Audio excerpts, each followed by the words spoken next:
Fresh turbulence at WestJet this Thursday night as flight attendants get ready to strike. Every time we board a plane, we aren't getting paid. What this means for passengers set to take off in the next few days. Calls to ditch the pitch, the FIFA president's plan to sell stakes in the World Cup to private investors. Football does not belong to investors. The links to Donald Trump's family. Russia's deadly new attacks, an entire family killed in Ukraine. Plus, she changed gymnastics when she was just 14. Why this history-making athlete is back in Montreal 50 years after her Olympic triumph.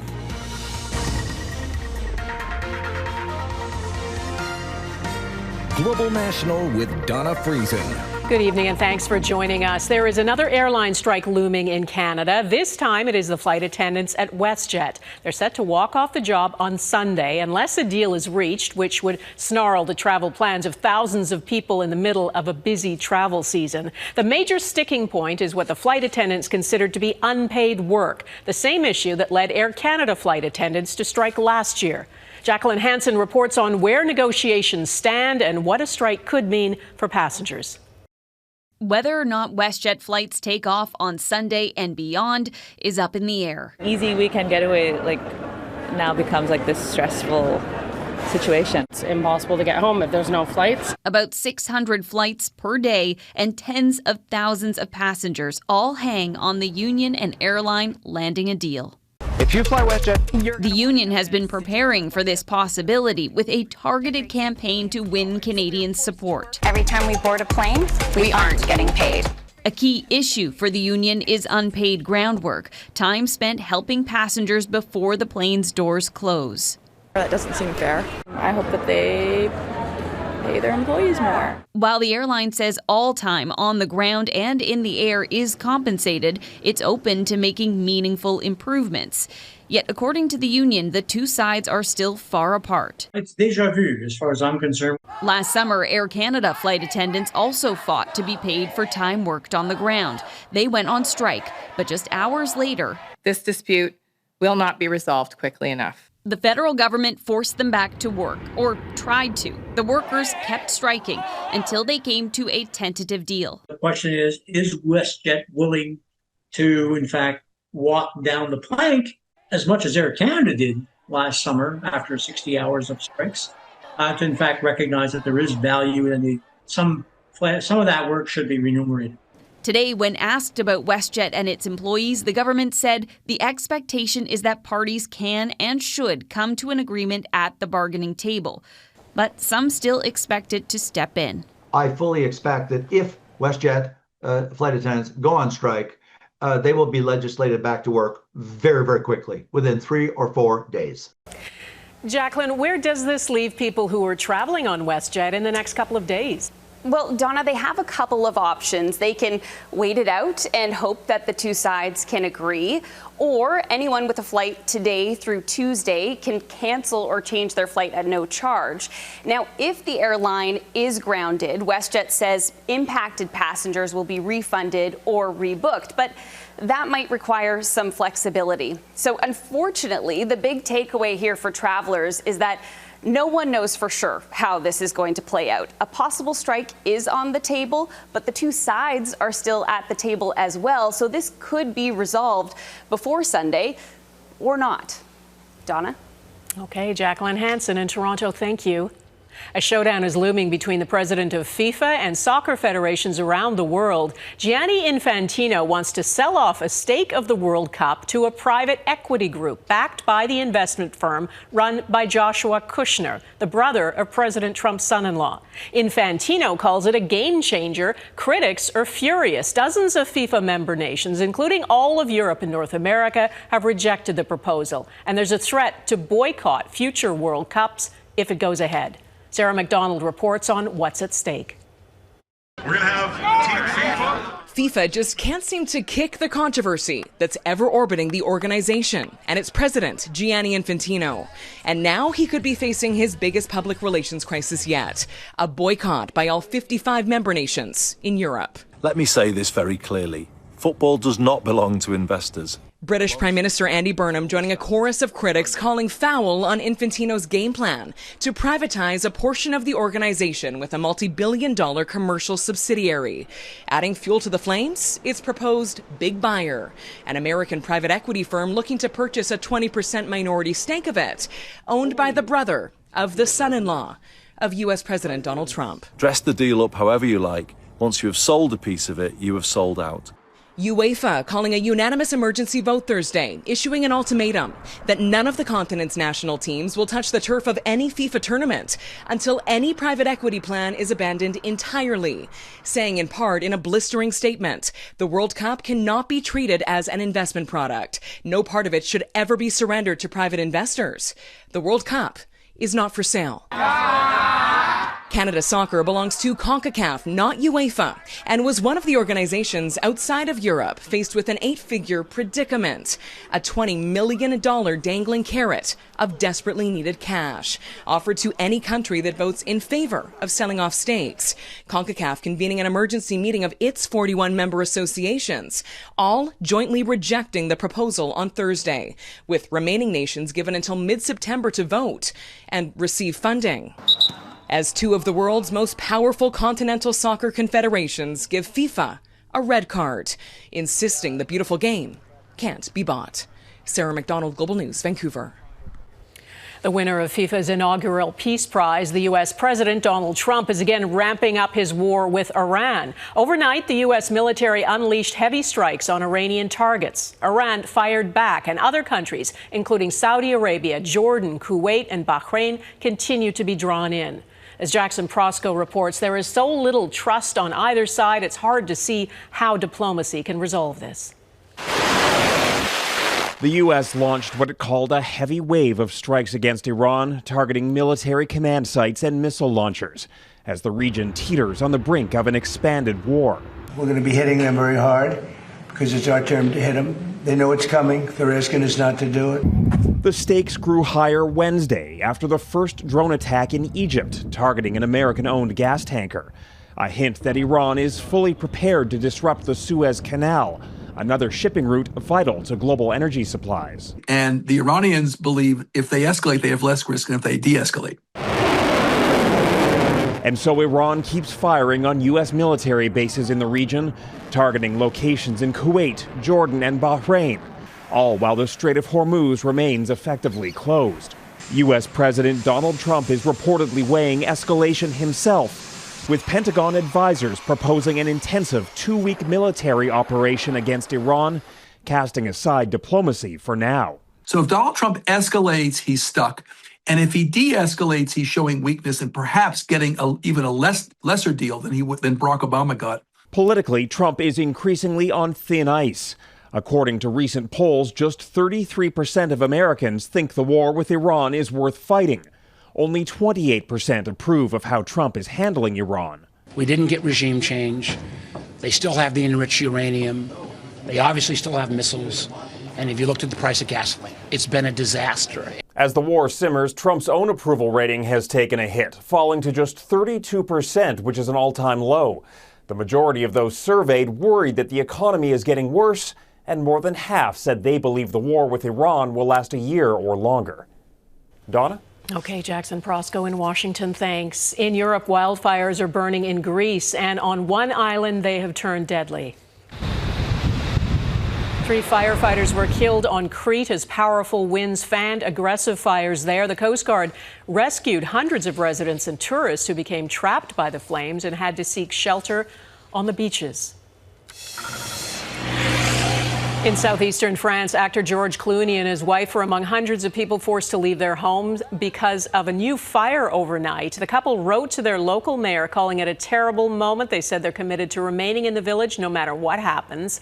Elsewhere, fire crews have made significant progress on a massive wildfire near Bordeaux. Tens of thousands of people there were allowed to return home today. Progress is also reported on a fire near Madrid. Though other fires are flaring up and the risk of new ignitions remains high, Europe is on track to break last year's record for the amount of land scorched by wildfires. Spain is deploying its military to the tiny Spanish territory of Ceuta after thousands of migrants there surged across the border by sea. Thousands of mostly young men swam from Morocco, overwhelming local authorities. At least 3 people drowned.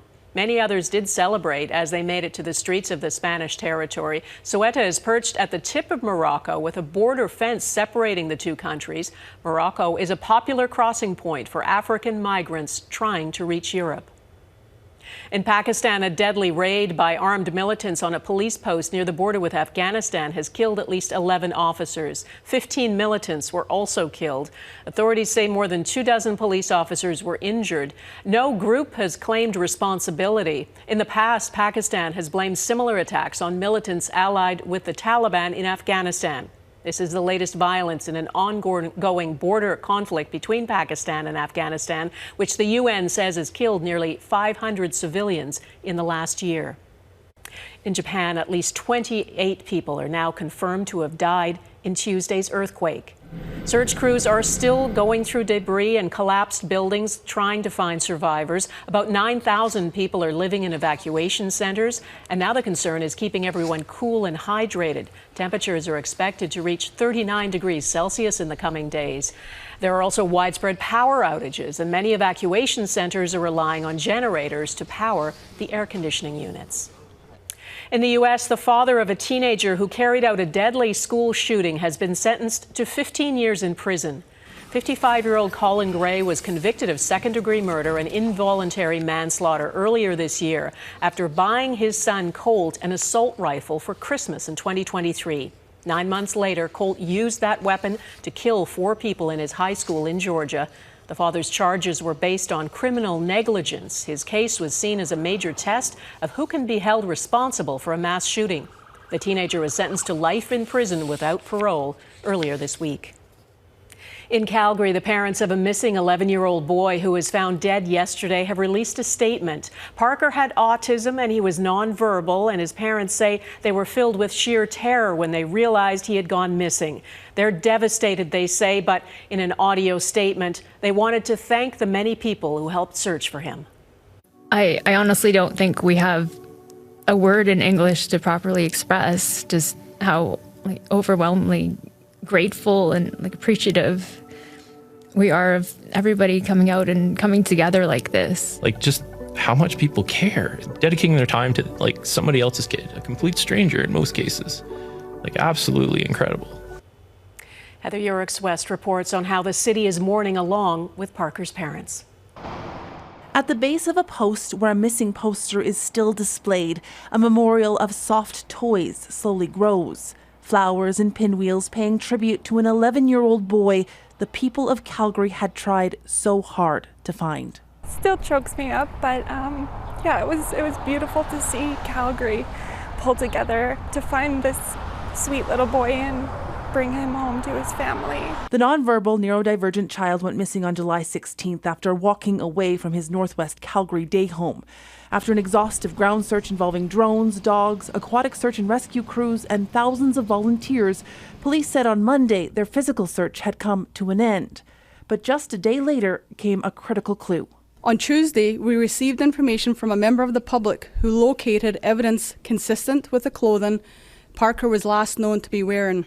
Search teams were deployed, and as a result of those efforts, the body of a small child has been located. Police believe Parker entered a deep culvert that connected to a network of pipes under Calgary's Deerfoot Trail, a multi-lane thoroughfare. A specialized team from the Calgary Fire Department located the child's body inside a pipe on the other side of the road. Hi, I'm Parker's mommy. Hi, I'm Parker's daddy. Parker's parents recorded a message for the community before learning Wednesday's tragic news, asking police release the recording late Thursday. Hug your kids, kids hug your parents, hold them tight, because you know what? You don't know when you'll get another chance. We'd love to be able to give Parker another hug right now. Calgary police are now offering support to anyone in the city who may be struggling with this news, making their victim assistance support team available in the same community parking lot that served as a hub for volunteers during the 2-week search. Donna? Okay, Heather Yurix West in Calgary, thank you. Russia bombarded Ukraine overnight. Coming up, the devastating attack that killed an entire family.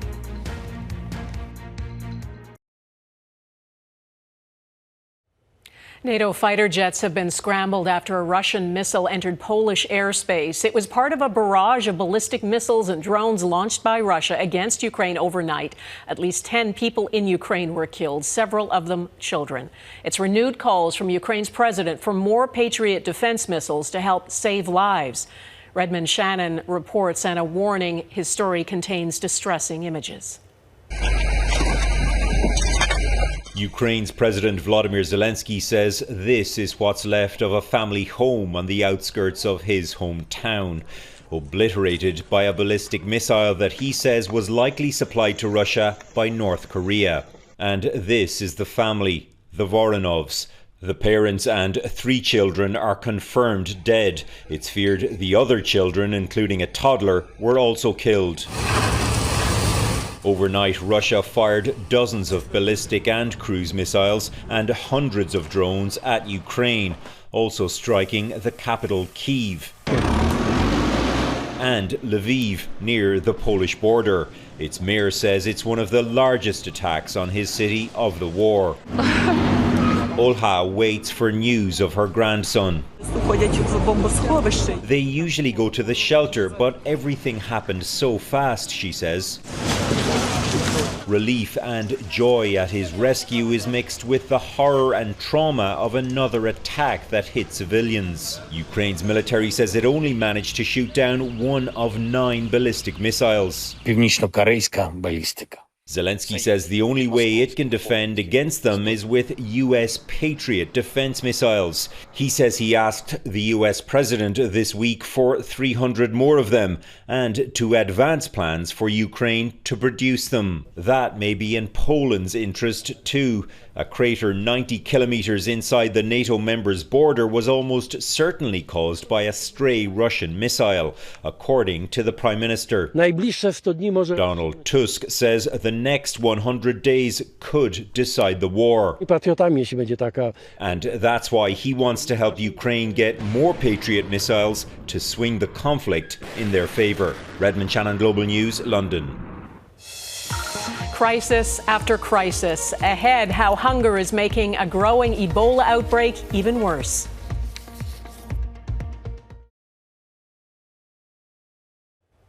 Kenya's Wildlife Service has been investigating the deaths of 15 elephants at a national park. It's believed they died after eating tomatoes from nearby farms that were tainted with cyanide. It says traces of the toxic chemical, which some farmers use to control pests, were found in the animals' carcasses. 10 had signs of paralysis before they died. Officials say there's no immediate threat to human health, but warn wildlife and livestock grazing in the area could be affected. The death toll from the Ebola outbreak in the Democratic Republic of the Congo is growing quickly. According to the government, it jumped about 50% from last week. Ebola has now killed more than 1,500 people there. As Mike Armstrong explains, part of the increase is a backlog of reported cases because the disease is spreading faster than health officials can track or treat it.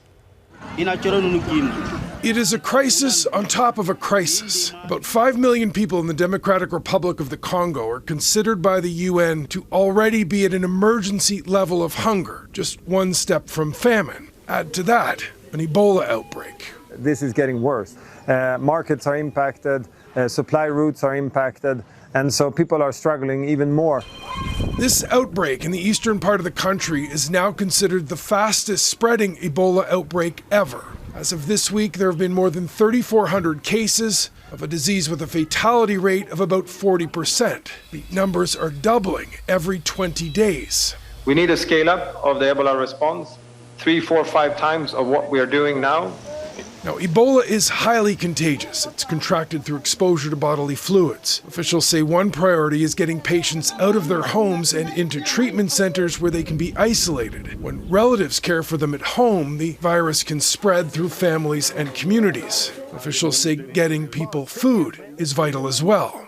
Because if not, they will continue to be more concerned about what to eat tomorrow than to follow the guidance that they are provided. The DRC is also struggling to support healthcare workers. This was a protest over the weekend. This man says they haven't been paid in 2 months and at some point will stop working.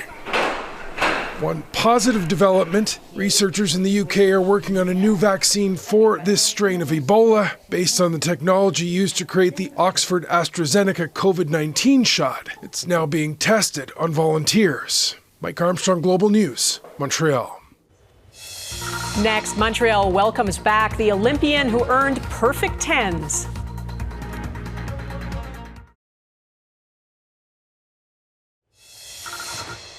In a show of strength, Saskatoon's Etta Love took home a bronze medal in weightlifting today at the Commonwealth Games in Glasgow, Scotland. She is 18 years old, but has been doing this since she was a toddler. That is when she lifted her first toy barbell. Canada has won 44 medals at the Commonwealth Games so far. Half a century after her stunning performance at the 1976 Montreal Olympics, Romanian gymnast Nadia Comaneci is back in the city where she made history. It's always emotional to be back here in Montreal. To be able to celebrate 50 years is it's a long time.